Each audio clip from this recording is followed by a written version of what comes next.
Well, folks, let's bring in someone that knows a little bit about the pressure of today's game and what is on the line.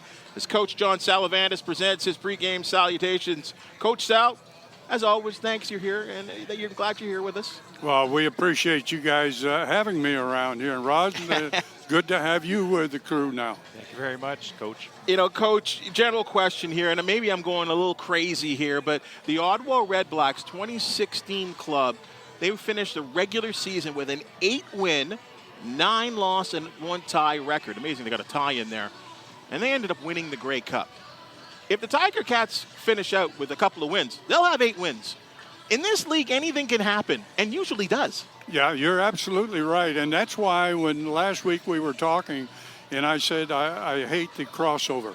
You know, this is an East-West division program.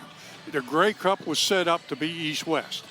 So your record in the East should allow you to get into that Grey Cup. And so with a winning record or less than a winning record, you still have an opportunity to win that Grey Cup.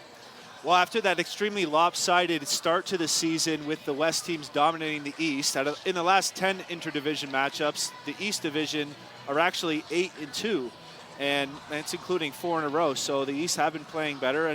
But let's get back to this game, and I want to talk briefly about last week here. We have on a season where 62% of the games have been decided in the final 3 minutes, which is the highest on record in CFL. Of course, last week was decided in the last few seconds.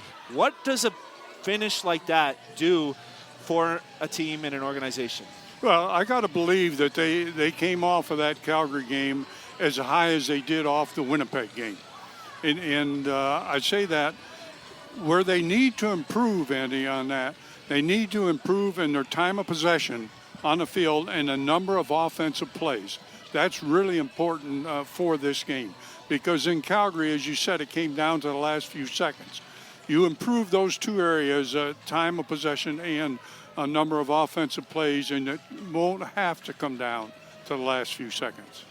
Coach, Andy and I were talking just before the show, and you and I were on field level discussing the wind conditions out there.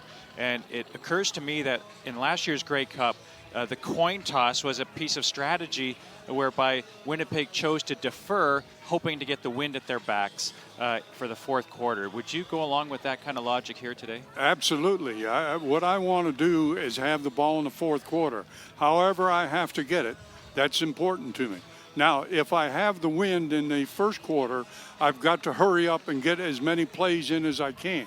If I'm against the wind, I want to slow everything down and get into a slow rhythm, use up all the time that I can on that side of the ball.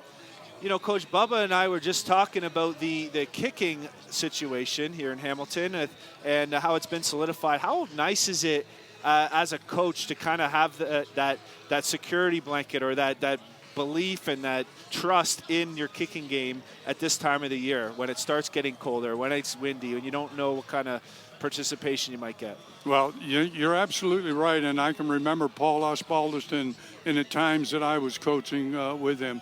And simply the coach would say to Paul, where do you want the ball and how far out can you kick it? And Paul always gave the good parameters of what he could do.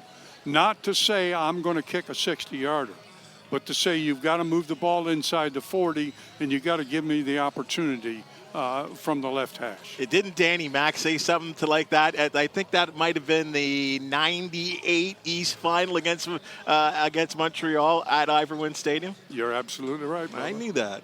Coach, Ticats Audio Radio Network's executive producer Peter McCune wanted me to ask you. Why are you talking about this guy? Suggested that I ask you, you're shaking your head. You already know what I'm going to ask you. But this has got to be a must-win. Is this a must-win? No, this is not a must-win game because you've got 2 games left in the season.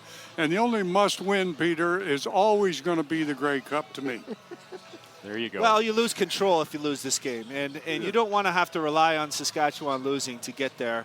And you certainly don't want to give Ottawa that extra hope to have a home game in order to get into the playoffs as well.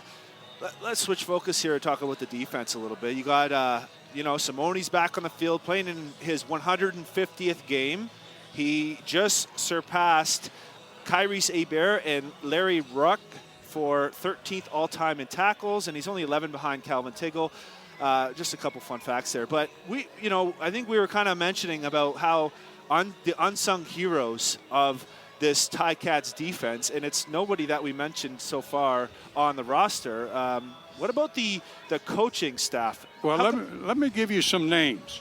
And these are names on the defense, in my opinion. Robin Ross, Randy Melvin, Joaquin Bradley.